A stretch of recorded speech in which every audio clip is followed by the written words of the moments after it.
Hello students, welcome to my online chemistry class. Students, इससे पिछली class में हमने चैप्टर 7 पी ब्लॉक में ग्रुप 16 और 17 के एलिमेंट्स को कंप्लीट किया। आज की क्लास में हम लोग फाइनली ग्रुप 18 एलिमेंट्स को यहाँ पर कंप्लीट करने वाले हैं। तो आइए चलते हैं नेक्स्ट स्लाइड पर, स्टार्ट करते हैं आज की क्लास।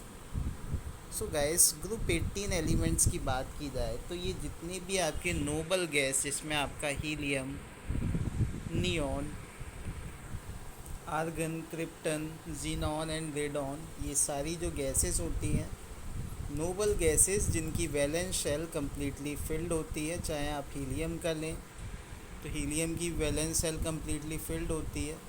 तो ये नोबल गैस हैं क्योंकि ये किसी के साथ रिएक्शन नहीं करती है और इनका जो इलेक्ट्रॉनिक कन्फिग्रेशन है वो है आपका NH2 और NP5, सॉरी NH2 और NP6। आई होप आपको ये चीज़ें समझ में आ रही होंगी। आगे हम लोग चलते हैं। जैसा कि मैंने बताया कि ये हाईली स्टेबल होते हैं, नोबल गैसेस होती हैं, किसी के साथ रिएक्शन नहीं करती है और इनसे जो है इलेक्ट्रॉन निकालना काफ़ी मुश्किल होगा, यानी उसके लिए हमें ज़्यादा एनर्जी देनी पड़ेगी। इस वजह से हम कह सकते हैं कि इनकी जो आयोनाइजेशन एंथैल्पी है वो भी ज़्यादा होगी। इसके अलावा ये सारी जो गैसेस हैं ये अनरिएक्टिव होती हैं। जनरल कंडीशन पर ये कभी भी रिएक्शन नहीं करती क्योंकि ये खुद में इतना स्टेबल है, इसीलिए इनको नोबल गैस बोला जाता है। आपकी जितनी भी नोबल गैस हैं, रेडॉन को छोड़कर आपकी जितनी भी ये गैसेस हैं, जैसे कि आपकी helium, neon, argon, krypton, xenon, ये सारी एटमॉस्फेयर में पाई जाती हैं। लगभग जो है 1% एटमॉस्फेयर में इनका कंपोजिशन होता है।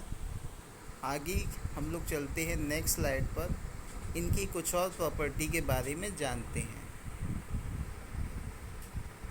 हीलियम की अगर बात करें, हीलियम और नियॉन की, ये रेडियो एक्टिव गैसेज हैं।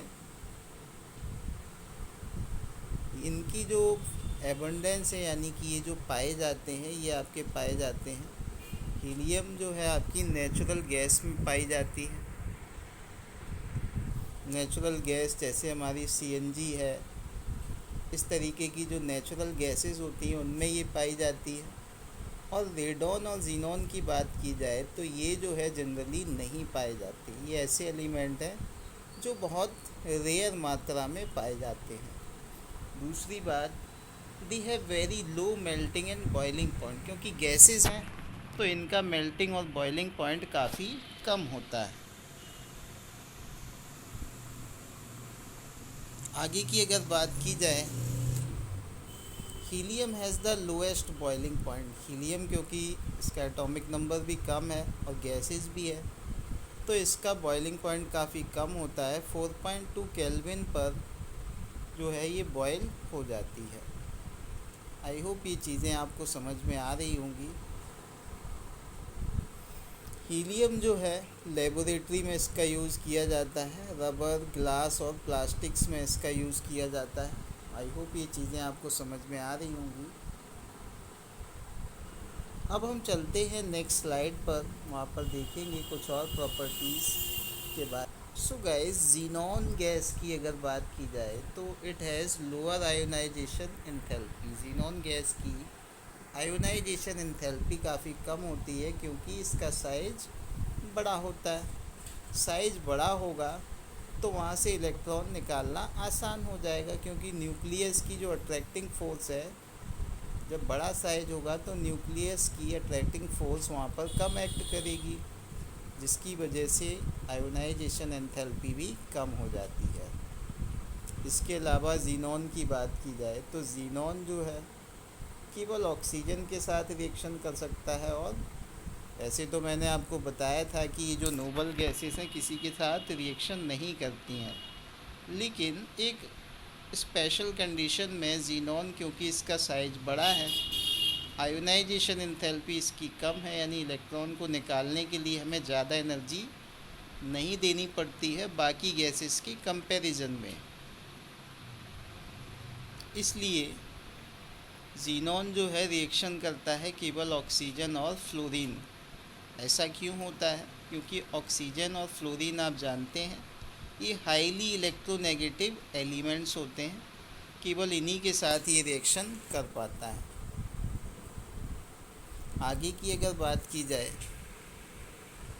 तो ज़ीनॉन और फ्लोरीन से बनने वाले कंपाउंड को आप यहाँ पर देख सकते हैं। यहाँ पर XeF2 आपको दिख रहा होगा, ये है आपका XeF2 जो कि लीनियर शेप में रहता है। इसके अलावा XeF4 जो कि स्क्वायर प्लैनर शेप में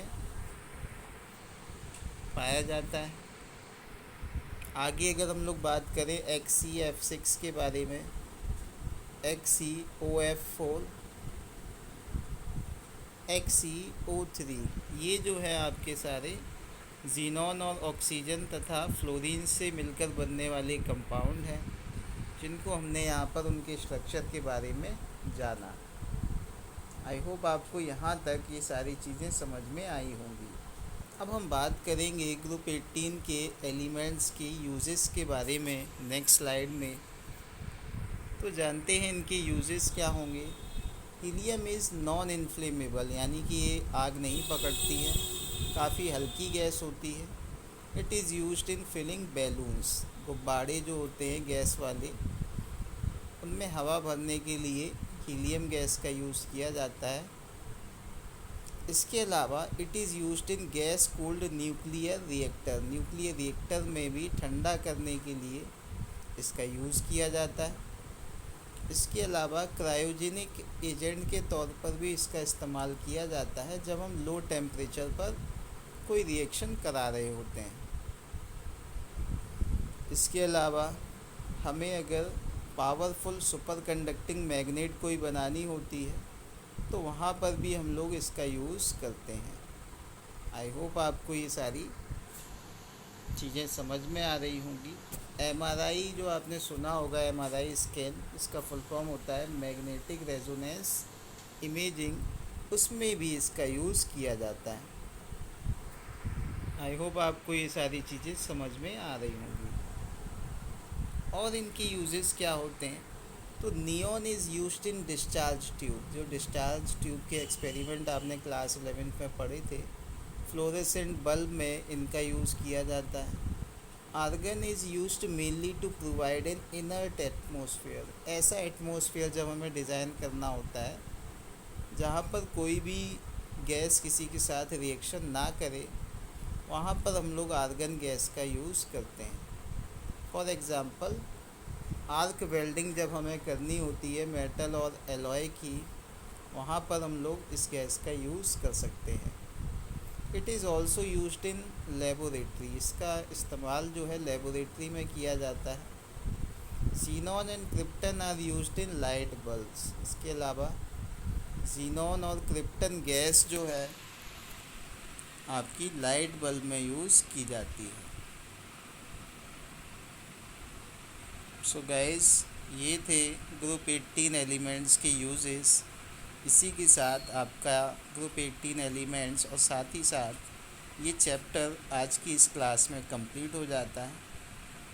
आई होप आप सभी को ये चैप्टर अच्छे से समझ में आया होगा। अगर नहीं समझ में आया है तो एक बार सारी वीडियोस जो इस चैप्टर की हैं उनको आप अगर 1 बाय 1 देखेंगे, क्योंकि सारी वीडियो एक दूसरे से कनेक्टेड हैं, आप पिछली वीडियो देखेंगे तभी आपको आगे की वीडियो के बारे में समझ में आएगा। फिर भी अगर कोई दिक्कत है तो आप अपनी प्रॉब्लम मुझे बता सकते हैं, मैं उसके लिए एक अलग से वीडियो बना सकता हूँ। तब तक के लिए take care, have a nice day.